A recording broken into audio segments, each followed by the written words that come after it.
So Uncle Rick really wanted like a good Percy Jackson adaptation. It was kind of crazy that one hadn't happened yet. So he goes to Disney with a pitch for a show and he's kind of desperate. He's like, guys, please, I'll do anything. You want me to write a full other Percy Jackson book to help promote the show? I will. And they said, what are you talking about? We don't need anything.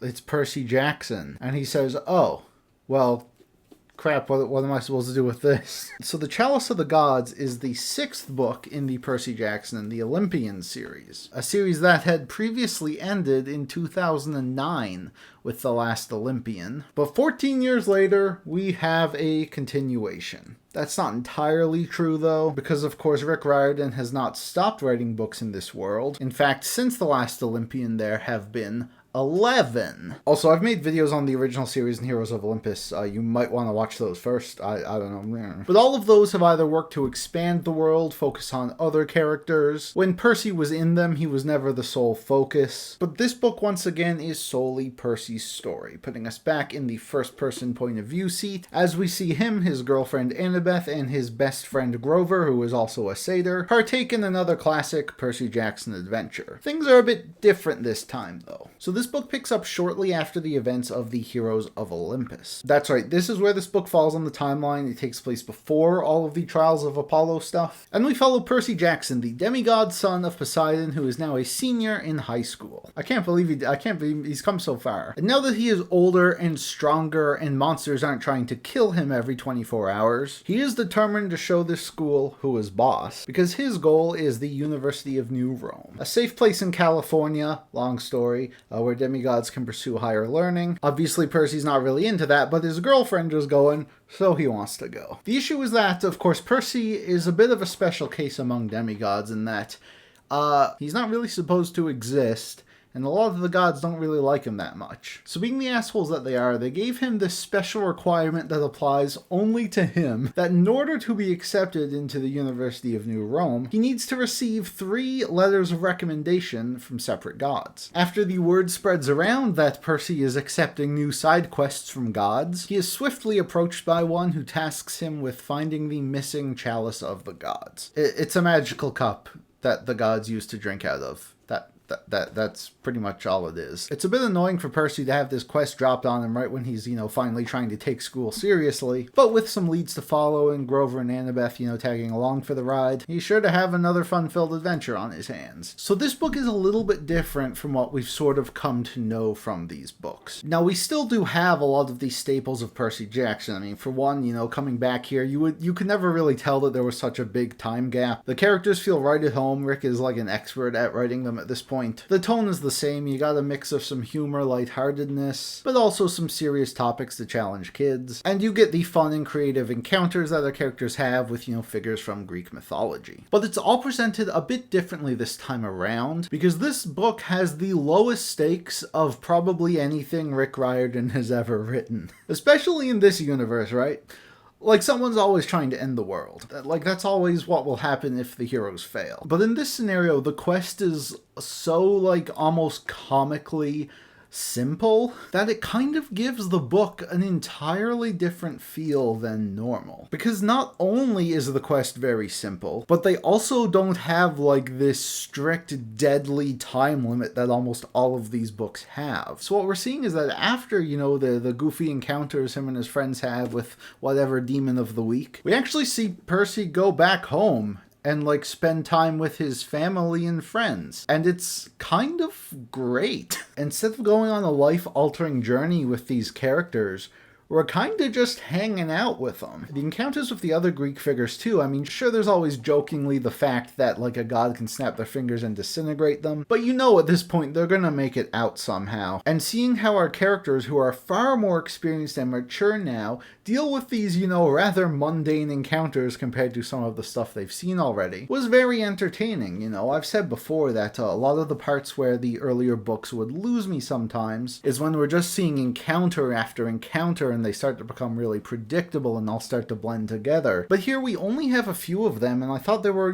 pretty fun, creative, and tied together with the central theme of this book very well. That theme being change, growing up, something that, of course, Percy, being a high school senior, is facing pretty much every moment. I think a more compelling conflict than the actual quests that are going on is Percy worrying about what the future holds. Because most demigods don't make it to his age, don't make it to adulthood, but now that it seems like him and Annabeth will actually get there, what are they gonna do? I think this is a really smart theme to tackle with this book. It is a great message for kids who, maybe younger than Percy is in this book, but this is all stuff that they eventually will have to deal with. I also think it's great for, older readers like myself who are returning to the series, who can really appreciate this message having gone through a lot of the things Percy has, albeit without as much godly interference. And like I said, these themes are explored throughout their encounters with other Greek gods, playing around with youth, aging, mortality. It's all pretty interesting stuff. A couple things though. This book is not climactic at all, really. If you go in expecting like battles and action set pieces and crazy twists like the other books have, you're probably going to be disappointed. This book is essentially just Percy Jackson and the college admissions. But I'm kind of fine with it. We've already done all that stuff several times before, and I was very satisfied with all of the character arcs we had gotten. So I personally found that this more simpler take on a Percy Jackson story that's more chill, less bloated, has some good character moments, and shakes up the formula in a pretty interesting way might be what the series needed. Not that we can't have some of that other crazier stuff in the future, but I feel like if we had just gotten something like the Heroes of Olympus again, I might have been less into it. But because we got this cute little wholesome book, I kind of want to see more. And oh, we're getting more already? Okay, bring it on. As for negatives about this book, I really don't have many, because my usual complaints about these books just aren't present here at all. I do have one nitpick though. And it's a very small thing that a lot of children's media does, although it drives me off. These books always take place in the current year. Whenever a new one comes out, it takes place in the current year that it came out. And I do understand this. It gives the book sort of this timeless feel. When you read The Lightning Thief, there's nothing really in it that places it in 2005. They even have in-lore reasons why demigods don't use smartphones and stuff. The problem with this one though is that there are just straight up references to modern things. It doesn't go overboard or anything. But whether it be just song titles or modern slang, there were moments that just sort of made me be like, hold on. I don't care how ambiguous it was. The Lightning Thief did not take place in 2018. I'm a big, continuity person, so stuff like that really bugs me. But again, it's such a minor nitpick, most people reading this won't care. So that being said, should you read this book? Now, it goes without saying, this is still a middle grade book for 12-year-olds. You're not gonna get anything super crazy or innovative here. But I think if you are a fan of the Percy Jackson series, whether a current one or someone who grew up with them, then this is a very short and sweet companion piece to those. And I do not think you actually need to have read the Heroes of Olympus to enjoy this one. Obviously, they do reference certain things that have happened in that series, but not so much that it really affects the plot of this one. And I think if you're missing those few details, I don't think it will really affect your enjoyment. As long as you're not expecting, any super high stakes or crazy action, and just want to hang out with the characters you like some more, I don't think you can really go wrong with it, and I am looking forward to seeing what Rick does next in the sequel. If he decides to raise the stakes some more, or if we're just continuing these, chill adventures, semi-slice of life stuff. I'm honestly here for it. I think this was a really nice refresher, what the series needed, and you bet your butt I'm going to be watching that show December 20th. Let's go. It's all I wanted my entire life, man. Holy shit.